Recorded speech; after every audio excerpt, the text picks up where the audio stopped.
तो हेलो प्यारे बच्चों, स्वागत है आप सभी का ब्रेन क्लासेस में। आज हम करने वाले हैं हिस्ट्री का चैप्टर 1 ईटेमन के तथा अस्थियाँ, जिसे हड़प्पा सभ्यता या सिंधु घाटी सभ्यता भी कहा जाता है। हम सबसे आसान भाषा में आपको समझाएंगे, जिससे आपको मेरे अलावा और एक बार भी पढ़ना नहीं पड़ेगा। बस वीडियो देखिए, बस आपको याद हो जाएगा। मैं क्वेश्चन पूछूंगा, आप उसका भी सवाल दे पाओगे। तो चलिए शुरू करते हैं आज का chapter brain classes YouTube channel में। चलिए शुरू करते हैं बिना वक्त गवाए। तो इस चैप्टर में पढ़ा जाता है हड़प्पा सभ्यता के प्रमुख शहर तथा उससे प्राप्त वस्तुएं, हड़प्पा सभ्यता का नगर योजना, हड़प्पा सभ्यता का अंत, ये सब पढ़ा जाता है। तो अभी हम पहले देखेंगे हड़प्पा सभ्यता, उसके बाद हड़प्पा सभ्यता के प्रमुख तथा उससे प्राप्त वस्तुएं, यह सब देखेंगे। अभी हम देखते हैं कितना दूर तक कर पाते हैं, फिर कल करेंगे, फिर जितना हो पाएगा आज करते हैं। फिर चलिए शुरुआत करते हैं। हिस्ट्री, इतिहास। कोई अगर पूछ देगा आपको कि तुम इतिहास पढ़ते हो, इतिहास का पिता किसे कहा जाता है, आप क्या कहोगे? हेरोडोटस को इतिहास का पिता कहा जाता है। Herodotus father of the history, ठीक है। हेरोडोटस को इतिहास का पिता कहा जाता है, याद रखिएगा। हेरोडोटस को इतिहास का पिता माना जाता है। हेरोडोटस वह ग्रीक इतिहासकार थे। हेरोडोटस जैसे हम सब लिखते हैं ना हिंदी इंग्लिश किसी में, तो वे ग्रीक में लिखा करते थे। ग्रीक एक सब भाषा है, ठीक है। याद रखिएगा, पूछा जाता है कई बार हेरोडोटस किस भाषा में लिखा करते थे, तो वे ग्रीक भाषा में लिखा करते थे। तो चलिए आगे बढ़ते हैं। हिस्ट्री शब्द ग्रीक भाषा के शब्द हिस्टोरिया से लिया गया है, जिसका अर्थ है पूछताछ या जांच करना। तो हिस्ट्री जो शब्द है वह ग्रीक भाषा के हिस्टोरिया शब्द से लिया गया है, और हिस्टोरिया का अर्थ है। तो दोस्तों वो पीछे बहुत ज़्यादा बैकग्राउंड में बहुत ज़्यादा आवाज़ हो रही है, तो उसको इग्नोर करना, ठीक है। हम यहाँ पे पढ़ते हैं। तो हिस्टोरिया जो शब्द है उसका अर्थ है पूछताछ या जांच करना। जैसे हम किसी के बारे में जानते हैं वो कैसा है, या फिर इस वस्तु के बारे में, या कहाँ से प्राप्त हुई, कैसा है, या किस चीज़ की है, ऐसा जांच वगैरह करना, पूछताछ करना, यह सब हिस्टोरिया का मतलब है। तो ठीक है, हिस्टोरिया शब्द से हिस्ट्री को लिया गया है, और हिस्टोरिया ग्रीक भाषा का शब्द है, ठीक है। और इतिहास वह ज्ञान है जो अतीत में घटित घटनाओं से संबंधित होता है, और यह घटनाएं प्रत्यक्ष या अप्रत्यक्ष रूप से वर्तमान से जुड़ी होती हैं।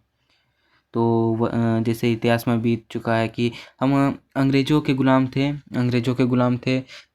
हमारे जो पूर्वज थे अंग्रेज़ों के ग़ुलाम थे, और वह लोग बहुत सारी चीज़ें लूट के गए थे, और वह प्रभाव आज हमारे वर्तमान में पड़ता है। नहीं तो अगर अंग्रेज़ तब हमें ग़ुलाम नहीं किए होते, तो आज हम विकसित होते, बहुत ज़्यादा एडवांस, एकदम बहुत ऊंचाई में होते, ठीक है। उसी तरह इतिहास वह ज्ञान है जो अतीत में घटित घटनाओं से संबंधित होता है, और यह घटनाएं प्रत्यक्ष या अप्रत्यक्ष रूप से वर्तमान से जुड़ी होती हैं। समझ में आ गया होगा आपको। चलिए आगे देखते हैं। हड़प्पा सभ्यता, सिंधु घाटी सभ्यता। जो जीवन हम लोग आज जी रहे हैं, वह जीवन हजारों वर्ष पहले एक सभ्यता के लोग जी रहे थे, उसे हड़प्पा सभ्यता कहते हैं। हम लोग जैसे आज जी रहे हैं, आज हम लोग सड़क बनाते हैं, तालाब बनाते हैं, नालियाँ बनाते हैं, घर बनाते हैं, वैसे ही हजारों वर्ष पहले कोई सभ्यता जी रही थी। खेती करते हैं, वैसे वह लोग भी खेती वगैरह करते थे, वैसे हजारों वर्ष पहले जीते थे, उसे हड़प्पा सभ्यता कहते हैं। भारत की सबसे पुरानी सभ्यता हड़प्पा सभ्यता की खोज सर्वप्रथम दयाराम साहनी ने हड़प्पा नामक जगह पर की थी, ठीक है। भारत की सबसे पुरानी सभ्यता हड़प्पा सभ्यता की खोज सर्वप्रथम दयाराम साहनी ने हड़प्पा नामक जगह पर की थी, जिसके कारण इसे हड़प्पा सभ्यता कहा जाता है। दयाराम साहनी ने सर्वप्रथम एक हड़प्पा नामक जगह है वहाँ पर खोज की थी, और हड़प्पा सभ्यता का पता लगाया था, जिसके कारण इसे हड़प्पा सभ्यता कहा जाता है। और यह खोज 1921 में दयाराम साहनी ने किया था। यह बार बार पूछा जाता है, हड़प्पा सभ्यता की खोज किसने की? दयाराम साहनी। हड़प्पा शहर की खोज किसने की? दयाराम साहनी। कब की? 1921, ठीक है, याद रखिएगा। यह सभ्यता सिंधु नदी के किनारे बसी हुई थी, जिसके कारण इसे सिंधु सभ्यता भी कहा जाता है, ठीक है। सिंधु घाटी सभ्यता कहा जाता है इसके कारण वे लोग जो थे, हड़प्पा सभ्यता या सिंधु घाटी सभ्यता के जो लोग थे, वे लोग सिंधु नदी से व्यापार क्या करते थे, ठीक है। वे लोग सिंधु नदी से बहुत ज़्यादा व्यापार किया करते थे। पता चला ऐसे कि मेसोपोटामिया की सभ्यता थी, और भी कई सारी सभ्यता थी जिस पे वे लोग व्यापार क्या करते थे, मसाला वगैरह ये सब। और उस नदी की वजह से इनकी पानी की कमी तो थी नहीं, जिसके कारण ये लोग बहुत ज़्यादा खेती करते थे और बहुत ज़्यादा अनाज होता था तो उतना अनाज व्यापार वगैरह करते थे। इसी कारण से इसे सिंधु घाटी सभ्यता भी कहा जाता है, क्योंकि यह सभ्यता सिंधु नदी के किनारे ही विकसित हुई थी। तो चलिए आगे देखते हैं फिर। हड़प्पा सभ्यता को शहरी सभ्यता भी कहा जाता है। वीडियो ऑन है, ठीक है। हड़प्पा सभ्यता को शहरी सभ्यता या नगरीय सभ्यता भी कहा जाता है, क्योंकि हड़प्पा सभ्यता में जो सड़कें थी वो बहुत अच्छी तरह के बनाई गई थी। सड़कें, नालियाँ, घर सब एकदम अच्छी तरह से बनाई गई थी, जिसके कारण इसे शहरी या नगरीय सभ्यता भी कहा जाता है। पूछा जाता है हड़प्पा सभ्यता कैसी सभ्यता है, तो यह एक शहरी या नगरीय सभ्यता है, ठीक है। चलिए आगे देखते हैं। हड़प्पा सभ्यता 2600 से 1900 ईसा पूर्व तक चली थी, ठीक है। स्कूल के बच्चे पढ़ रहे हैं इसलिए मैंने स्टॉप किया था थोड़ा वीडियो। तो चलिए शुरू करते हैं। हड़प्पा सभ्यता 2600 से 1900 ईसा पूर्व तक चली है। उसके बाद हड़प्पा सभ्यता की खोज 1921 ईस्वी में हुई थी। 1921 ईस्वी में हुई थी। किसने की थी बताओ? दयाराम साहनी ने, ठीक है। हड़प्पा सभ्यता का नाम हड़प्पा सभ्यता क्यों पड़ा, तो मैंने अभी बताया। हड़प्पा सभ्यता की खोज सर्वप्रथम हड़प्पा नामक जगह पर की थी। हड़प्पा एक शहर है जिस पर सर्वप्रथम खोज की थी और हड़प्पा सभ्यता के बारे में पता चला, जिसके कारण इसे हड़प्पा सभ्यता कहा जाता है, ठीक है। 1921 में की थी, याद रखिएगा, ये बहुत ज़्यादा इंपॉर्टेंट है, बता रहा हूँ। फिर हड़प्पा सभ्यता को सिंधु घाटी सभ्यता क्यों कहा जाता है? हड़प्पा सभ्यता को सिंधु घाटी सभ्यता क्यों कहा जाता है, मैंने अभी बताया। हड़प्पा सभ्यता सिंधु नदी के किनारे विकसित हुई। सिंधु नदी के वजह से उनमें पानी की कमी तो थी नहीं, और सिंधु नदी की वजह से वे लोग बहुत ज़्यादा सिंधु नदी से व्यापार करते थे, जिसके कारण इसे सिंधु घाटी सभ्यता भी कहा जाता है, ठीक है।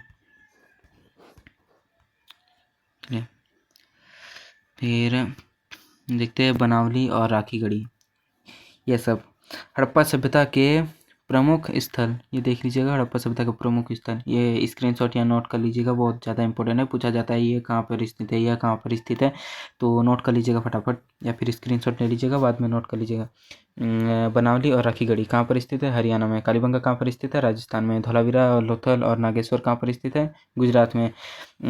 हड़प्पा और मोहनजोदड़ो कहाँ पर स्थित है? पाकिस्तान में। पहले पाकिस्तान भी तो इधर ही था ना, इसलिए ये सब यहीं के थे, तो फिर वापस उधर चले गए। हड़प्पा और मोहनजोदड़ो पाकिस्तान में स्थित है। बालाकोट चनहुतड़ो कहाँ पर स्थित है? पाकिस्तान में। तो ये सब लिख लीजिएगा फटाफट। फिर हड़प्पा सभ्यता के प्रमुख शहर तथा उससे प्राप्त वस्तुएं, तो चलिए देखते हैं।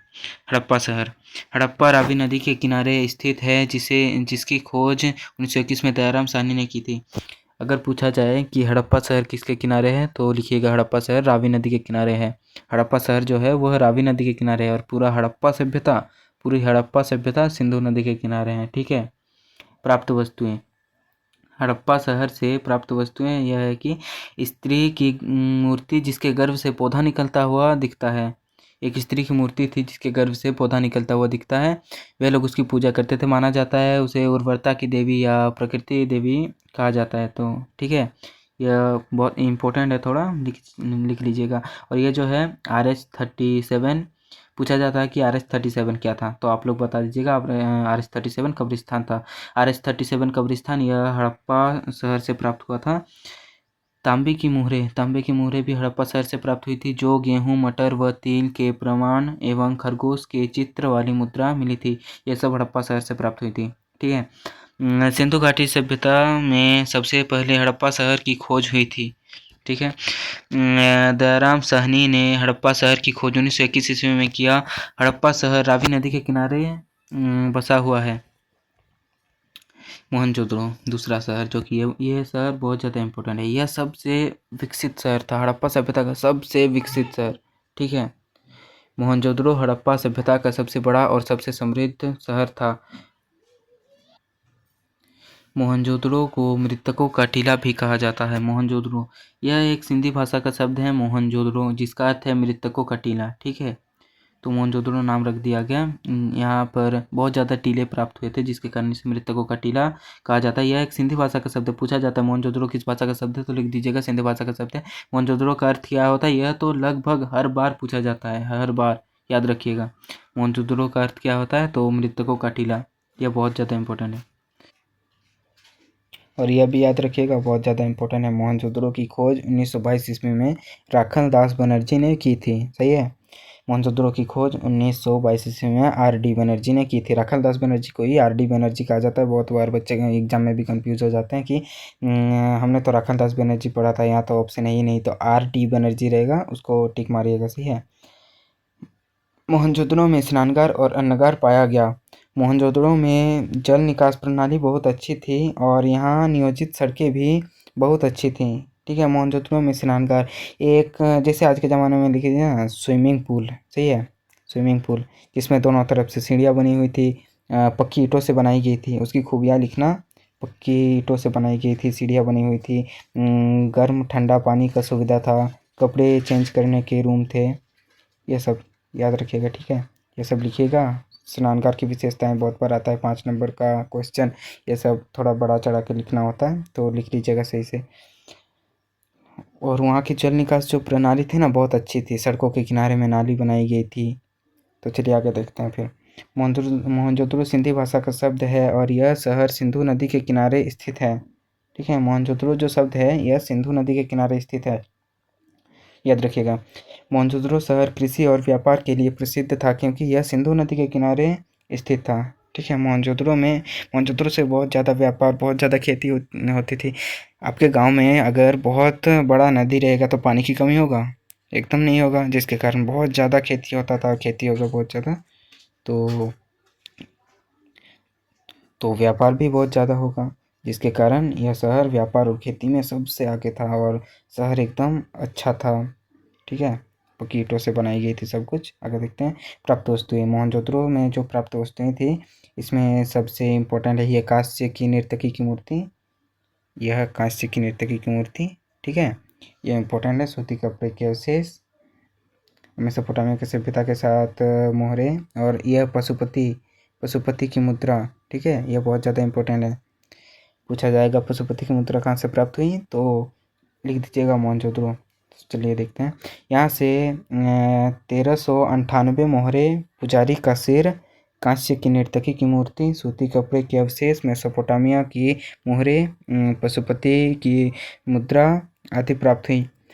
देखिएगा ये पुजारी का सिर, यह भी इम्पोर्टेंट है, मैं बताना थोड़ा ही हो गया। ये पुजारी का सिर, यह पूछा जाता है ऑब्जेक्टिव में। ये सब ऑब्जेक्टिव में थोड़ा थोड़ा पूछा जाता है जो मैं आपको बता रहा हूँ। ये सब पुजारी का सिर लिख लीजिएगा मोहनजोदड़ो से। कांस्य की नर्तकी की मूर्ति, सूती कपड़े के अवशेष, मेसोपोटामिया की मोहरे, यहाँ से प्राप्त हुई ना मेसोपोटामिया की मोहरे, जिससे हमें पता चला कि ये सभ्यता मेसोपोटामिया की सभ्यता के साथ व्यापार करती थी। ठीक है। तो और मुद्रा आदि वस्तुएं प्राप्त हुई। तो ये पशुपति जो इसे माना जाता है, पशुपति महादेव माना जाता है। जैसे हमारे महादेव हैं जो यार हम जो देखते हैं ना पशुपति महादेव, उसी तरह माना जाता है कि ये लोग पशुपति महादेव की पूजा करते थे। और उर्वरता की देवी जिसे माना जाता है दुर्गा, काली आदि, इसे भगवान माना जाता है। ठीक है। और पशुपति महादेव पूछा जाएगा कि ये लोग किसकी पूजा करते थे, तो मातृ देवी, फिर उर्वरता की देवी, पशुपति महादेव, यह इम्पोर्टेंट है। यह सब लिखिएगा ही लिखिएगा, बाकी आपका जो मन हो सब लिख दीजिएगा। ठीक है। अब देखते हैं। और मोहनजोदड़ो का अर्थ है मृतकों का टीला। मैंने अभी बताया मोहनजोदड़ो का अर्थ है मृतकों का टीला। मोहनजोदड़ो सिंधी भाषा का शब्द है। मोहनजोदड़ो की खोज राखालदास बनर्जी ने 1922 में की थी। राखालदास बनर्जी को R.D. बनर्जी भी कहा जाता है। हड़प्पा सभ्यता का सबसे प्रसिद्ध शहर मोहनजोदड़ो है। हड़प्पा सभ्यता का सबसे बड़ा शहर मोहनजोदड़ो है। स्नानगार और अन्नगार मोहनजोदड़ो से प्राप्त हुआ। मैंने स्नानगार बताया, अन्नगार बताया कि नहीं पता नहीं। देखिए अन्नगार जो है ना, वहाँ पे पूरे सभ्यता से टैक्स लिया जाता था और अन्नगार में रखा जाता था ताकि अगर बाढ़ वगैरह कोई ऐसी विपदा आ जाए तो लोगों में खाने की कमी ना हो, लोग भूख से ना मरे, तो सबको उस अन्नगार से बांटा जाता था। अन्नगार के दोनों तरफ 6-6 कमरे बने हुए थे और उसमें रखा जाता था। ठीक है। अन्नगार के आगे में एक चबूतरा होता था जिसमें अनाजों को सुखाया जाता था और बांटा जाता था। वैसे ही जैसे ठीक है, जैसे आज हमें राशन मिलता है ना, वैसे ही उस समय कोई आपदा के समय वहाँ से निकाला जाता था अनाज और बाकी समय टैक्स लिया जाता था। तो चलिए आगे देखते हैं फिर। कालीबंगा, यह भी एक प्रसिद्ध शहर है। यहाँ पर कई पुरातात्विक अवशेष मिले हैं जिसमें सिंचाई व्यवस्था और खेती के साक्ष्य शामिल हैं। कालीबंगा राजस्थान में सरस्वती नदी के किनारे स्थित है। इसकी खोज अमलानंद घोष ने 1952 में की थी। कालीबंगा सिंधी भाषा का शब्द है, ठीक है। कालीबंगा सिंधु भाषा का शब्द है। और कालीबंगा में जो है ना, यहाँ पे देखिए अग्निकुंड, बेलनाकार मोहरे और तांबे की बैल की मूर्ति, हल के साक्ष्य, हल से जुते हुए खेत के साक्ष्य, ये सब प्राप्त हुए हैं। आपको पूछेगा कि हल के साक्ष्य कहाँ से प्राप्त हुए, तो पटाख से एकदम लिखना है कालीबंगा, ठीक है। कालीबंगा में हल के साक्ष्य मिले, कालीबंगा में हल के साक्ष्य मिले। और हल से जुता हुआ खेत, कैसे पता चला कि ये लोग खेती कैसे करते थे, तो ये लोग हल से जोतते थे खेत को, फिर खेती करते थे। ये हमें कहाँ से पता चला, तो लिखिएगा कालीबंगा, ठीक है। कालीबंगा वो हल और हल से जुते हुए खेत, इन दोनों के लिए इम्पोर्टेंट है कालीबंगा, तो याद रखिएगा कालीबंगा में खेती, ठीक है। प्राप्त वस्तुएं ये तो अभी बताया। फिर लोथल, ये लोथल इम्पोर्टेंट है, बार बार पूछा जाता है। लोथल लोथल गुजरात में भोगवा नदी के किनारे स्थित है। यह प्राचीनतम बंदरगाह शहर है। इसकी खोज SR राव द्वारा 1954 में की गई थी। लोथल को बंदरगाह शहर कहा जाता है क्योंकि बड़े बड़े जहाज व्यापार होते थे, वह सारे जहाज लोथल में रुका करते थे, क्योंकि यह नदी के किनारे स्थित है, भोगवा नदी के किनारे, और इसे बंदरगाह शहर कहा जाता है। यह इंपॉर्टेंट है, लोथल बंदरगाह शहर, ठीक है। याद रखिएगा लोथल यानी कि बंदरगाह शहर, याद रखिएगा। इसकी खोज 1954 SR राव। यह याद नहीं रखने से भी होगा, लेकिन लोथल बंदरगाह शहर, यह जरूर याद रखिएगा, ठीक है। देखते हैं प्राप्त वस्तुएं, मनकों का कारखाना, आटा पीसने वाली चक्की, कुत्ते की मूर्ति आदि। तो इसमें उतना इम्पोर्टेंट नहीं, इसमें बस इतना याद रखना कि लोथल बस बंदरगाह शहर, ठीक है, बस। अब देखते हैं, और ये जो मनकों का कारखाना है ना, यह लोथल से नहीं बल्कि यह चनहुद्रो से प्राप्त हुआ था, ठीक है। आटा पीसने वाली चक्की, ये सब पूछ देता है एक दो बार, देखिएगा यह सब याद रखिएगा। देखते हैं चनहुद्रो, यह पाकिस्तान में सिंध नदी के किनारे स्थित है। इसकी खोज AG मजूमदार द्वारा 1931 ईस्वी में की थी। AG सुनो जी, वैसे ही AG मजूमदार, ठीक है। AG मजूमदार ने 1931 ईस्वी में की थी चनहुद्रो। चनहुद्रो में प्राप्त वस्तुएं देखते हैं। मनके बनाने की कारखाना, मैंने अभी कहा था ना, मनके बनाने की कारखाना चनहुद्रो से प्राप्त हुआ है, ठीक है। यह याद रखिएगा, पूछा जाता है कई बार। मनके यानी कि मोती, मनकों का मतलब मैं बताना भूल गया था, मनके का मतलब है मोती, ठीक है। पीतल की बतख, लिपस्टिक, तराजू, बैलगाड़ी आदि। अरे यार, ये लड़कियां ना देखो तब भी लिपस्टिक लगाती थी, लिपस्टिक नहीं छोड़ेगी कभी, लिपस्टिक नहीं, ठीक है। तो ये लोग लिपस्टिक, तो पूछेगा लिपस्टिक का साक्ष्य कहाँ से मिला, चनहुद्रो से। तब भी कितना सजती थी ये लोग, और तब लड़के भी बहुत ज़्यादा सजते थे, याद रखिएगा। पूछा जाएगा मैं इसमें हड़प्पा सभ्यता में लड़की ज़्यादा सजती थी या लड़कियां, तो दोनों सजती थी बहुत ज़्यादा, दोनों को सजने का बहुत ज़्यादा शौक था। लिपस्टिक, नाप तोल करने वाला तराजू, यह सब चनहुद्रो से प्राप्त हुआ है, याद रखिएगा। बनावली, यहाँ से मिट्टी के बने खिलौने, नाक व कान की बालियाँ प्राप्त हुई, ठीक है। यह ज़्यादातर पूछा जाता है कि नाक व कान की बालियाँ कहाँ से प्राप्त हुई, तो लिखिएगा बनावली, ठीक है। मिट्टी के बने खिलौने, यह सब बनावली, ठीक है। तब भी कितना पहनती थी लोग, नाक व कान की बालियाँ, यार कितना सजती थी तब भी ये लोग, लड़के भी सजते थे तब। तो आज पार्ट 1 तक ही रहने देते, फिर मैं और एक दो पार्ट ला सकता हूँ, ठीक है। उसी में हम लोग इस पूरे चैप्टर को ख़त्म कर देंगे। यही चैप्टर सबसे बड़ा है, सही है। इसके बाद सब छोटा छोटा चैप्टर आएगा जो कि 2 वीडियो में ख़त्म हो जाएगा। यह 3 वीडियो लग सकता है ये चैप्टर, ठीक है। तो सर्च कीजिएगा history chapter 1 by brain classes. Brain classes में आपको समझ में आ जाएगा एक बार पढ़ने में। देखिए कोई दिक्कत है यहाँ पे नहीं, एक बार बताया आपको याद हो जाएगा। मैं अभी कुछ पूछ दूंगा, आप बता पाओगे तुरंत, एक दो बार देखने से ही, ठीक है। तो आइएगा ब्रेन क्लासेस में। तो आज का वीडियो यहीं तक रहने देते हैं, फिर मिलते हैं दूसरे वीडियो में, तब तक के लिए बाय। चलिए।